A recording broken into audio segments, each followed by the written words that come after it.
ជំរាបសួរនិងសួស្តីកូនសិស្សទាំងអស់គ្នាជាទីស្រឡាញ់រាប់អានថ្ងៃនេះជួបលោកគ្រូ Another video ដែលលោកគ្រូនឹងចែករំលែកអ្នកទាំងអស់គ្នាទាក់ទងទៅនឹង demonstrative តើអ្វីទៅគឺជា demonstrative ភាសាខ្មែរយើងបកថាសព្វនាមចង្អុល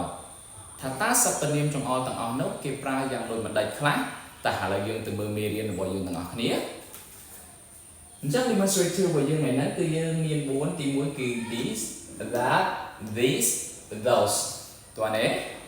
ចឹងថាតើ this that this those គេប្រើយ៉ាងម៉េចតើឥឡូវយើងទៅមើលនិយមន័យនិងរបៀបនៃការប្រើប្រាស់វាទាំងអស់គ្នាអញ្ចឹងទី1ទាក់ទងទៅនឹង this for singular nouns that are near we use this ចឹងសម្រាប់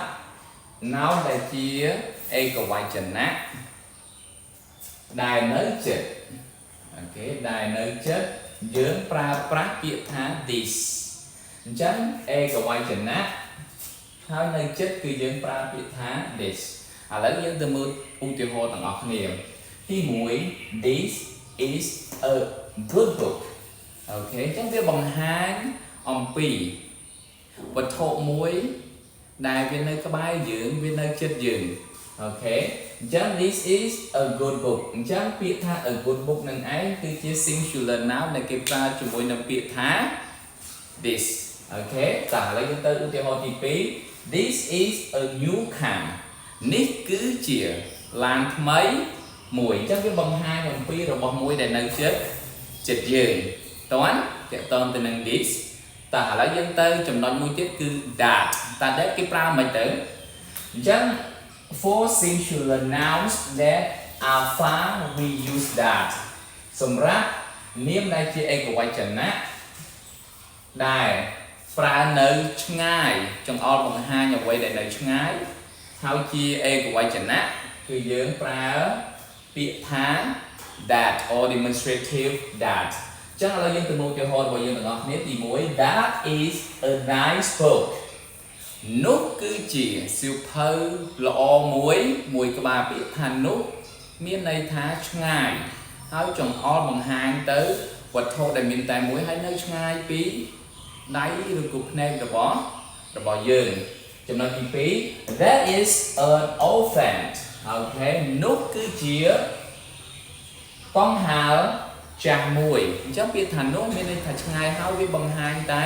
វត្ថុដែលមានតែមួយហើយនៅឆ្ងាយពីដៃរបស់យើងតើនេះសង្ឃឹមថានេះយើងតើឥឡូវយើងទៅចំណុច2ផ្សេងទៀតតើតនឹង this and those អញ្ចឹងតើតនឹង those យើងមើលទាំងអស់គ្នា for plural nouns that are near we use this អញ្ចឹងសម្រាប់ពហុវចនៈដែលយើងប្រើឲ្យវានៅចិត្តគឺយើងប្រើពាក្យថា this ពហុវចនៈមានន័យថាចាប់ពី2 3 4 5 6ហោហាយចឹងទៅណាតែឥឡូវយើងទៅមើលឧទាហរណ៍របស់យើងទាំងអស់គ្នាទី1 These are beautiful flowers អូខេទាំងនេះយើងអាចក៏ប្រែថាទាំងនេះគឺជាផ្កាដ៏ស្រស់ស្អាតចឹងមានន័យថាផ្កាច្រើនហើយវានៅក្បែរយើងអូខេទី2 These strawberries are sweet អូខេ These strawberries are sweet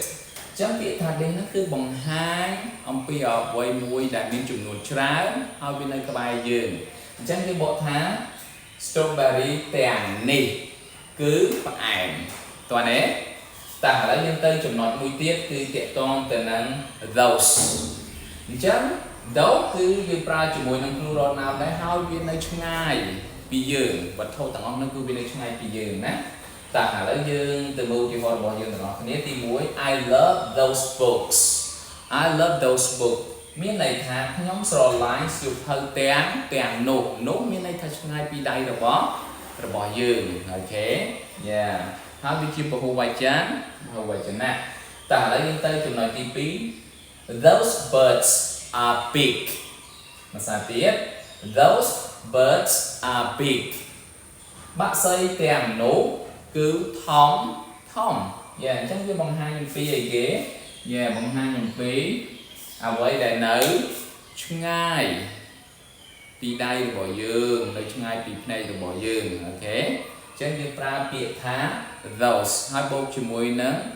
ពហុវចនៈគឺ plural noun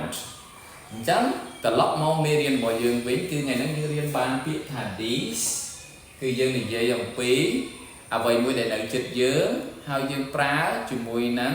នាមដែលជាឯកវចនៈឬក៏ចង្អុលបង្ហាញ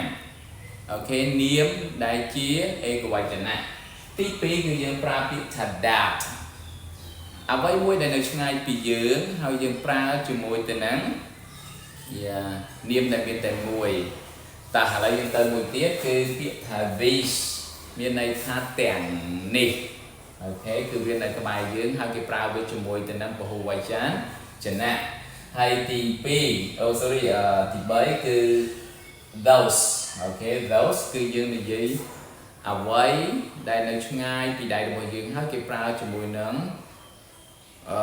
នាមពហុវចនៈអញ្ចឹងមេរៀនរបស់លោកគ្រូថ្ងៃនេះមានតែប៉ុណ្ណឹងបើសិនមានចម្ងល់បន្ថែមអាចសាកសួរតាម comment ខាងក្រោមនឹងឲ្យសូមអរគុណជួបគ្នានៅវីដេអូក្រោយបាយបាយ